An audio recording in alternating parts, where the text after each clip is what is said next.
Hello friends, स्वागत है आप सभी का आपके अपने यूट्यूब चैनल लर्निंग एरा में। एसएससी सीजीएल 2022 का टायर 1 है वो स्टार्ट हो गया है। 1 दिसंबर से फर्स्ट शिफ्ट है वो कंप्लीट हो गया है 9 से 10 बजे। तो यहाँ पर चलिए देखते हैं कि अब की बार है कैसे क्वेश्चन आ रहे हैं, कौन सा एग्जाम का पैटर्न रह रहा है। इन सभी बातों को डिस्कस करते हैं और साथ में ये भी है कि जो ये क्वेश्चंस और एनालिसिस रहेगा वो बाकी शिफ्ट के लिए भी इम्पोर्टेंट रहेगा, क्योंकि एसएससी का पैटर्न है उसके थोड़ा सा डिकोड करने में इजी रहेगा। सबसे पहले देखते हैं मैथ के सेक्शन की। मैथ के सेक्शन में देखें तो वही अर्थमेटिक और एडवांस है। तो अर्थमेटिक में क्या था कि थोड़े से लंबे लंबे क्वेश्चन नहीं कह सकते उनको, थोड़ा से ट्रिकी टाइप में क्वेश्चन थे उनका। थोड़ा सा कैलकुलेशन में कि कोई कोई क्वेश्चन में कैलकुलेशन में, कोई कोई क्वेश्चन है उसमें ट्रिकी टाइप में था, अदरवाइज वो लेंदी हो रहा था। इस टाइप के क्वेश्चन देखने को मिले थे। और एडवांस मैथ की बात करें तो एडवांस मैथ में तो वही सेम ज्योमेट्री ट्रिग्नोमेट्री के ज़्यादा डीप में भी क्वेश्चन नहीं थे, मीडियम साइज के ही थे।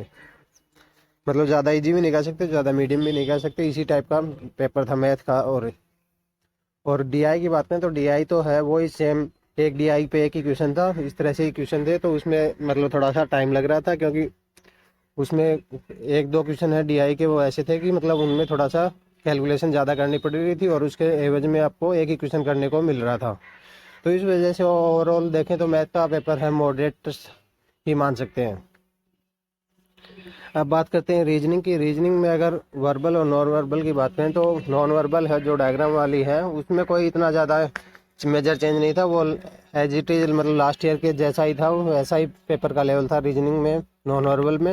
हाँ, वर्बल का करें तो वर्बल में थोड़ा सा जो अरे वो क्वेश्चन होते हैं ना सीरीज वाले, उनमें थोड़ा सा ये था कि कोई कोई क्वेश्चन है सीधा डायरेक्ट नहीं हो रहा था, उसमें थोड़ा सा टाइम टेकिंग लग रहा था। क्योंकि मान लो कोई क्वेश्चन है रीजनिंग का किसी के माइंड में स्ट्राइक कर गया तो कर गया, नहीं तो बहुत सारे बच्चों के हैं मान लो वो रीजनिंग थोड़ी सी टफ लग रही थी। तो रीजनिंग का ओवरऑल देखें तो पैटर्न लास्ट ईयर के जैसा ही मान सकते हैं, वैसा ही पैटर्न रहा था रीजनिंग में। अब बात करते हैं इंग्लिश में।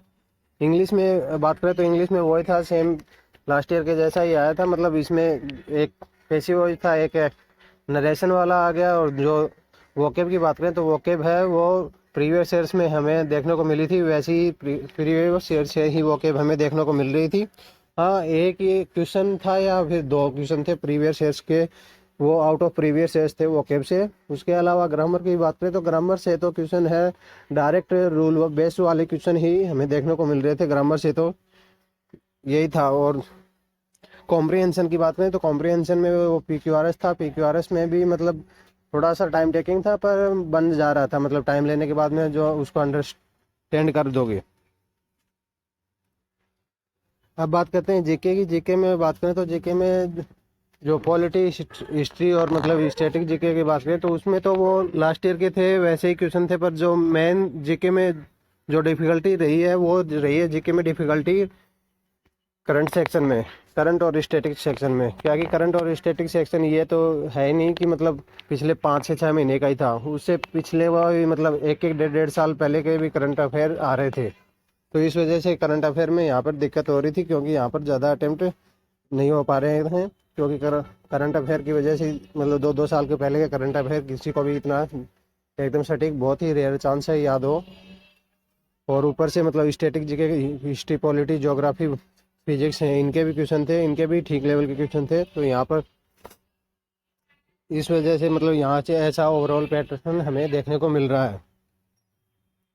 अब बात करते हैं इनकी एवरेज अटेम्प्ट की। अगर एवरेज अटेम्प्ट सेफ अटेम्प्ट की बात करें तो सेफ अटेम्प्ट है वही, यहाँ पर पेपर का लेवल है वो लगभग थोड़ा सा लास्ट ईयर के जैसा ही मान सकते हैं। हाँ, थोड़ा बहुत उससे 10-15% ऊपर मान सकते हैं। तो इस वजह से एवरेज अटेम्प्ट है वो तो नहीं बता सकते, क्योंकि एवरेज अटेम्प्ट में तो ये रहेगा कि किसी के मिस्टेक है वो 7 से 8 क्वेश्चन हो गए, किसी ने 10 क्वेश्चन मिस्टेक कर दी, तो इस वजह से वो एवरेज अटेम्प्ट है वो तो गड़बड़ा जाएगा। हाँ, सेफ स्कोर बता सकते हैं। सेफ स्कोर यहाँ पे मान सकते हैं कि यूआर के लिए लगभग 120 का सेफ स्कोर है, यहाँ पर सेफ स्कोर रहेगा इस पेपर में। अगर आपने 120 सेफ स्कोर है, 115 ओबीसी के लिए, इस टाइप से ऑनर एवरेज रफ आइडिया के हिसाब से If you like our work, to support us, like, comment, share and subscribe. For further updates, join us on Telegram channel, link in the description. Thank you. Have a nice day.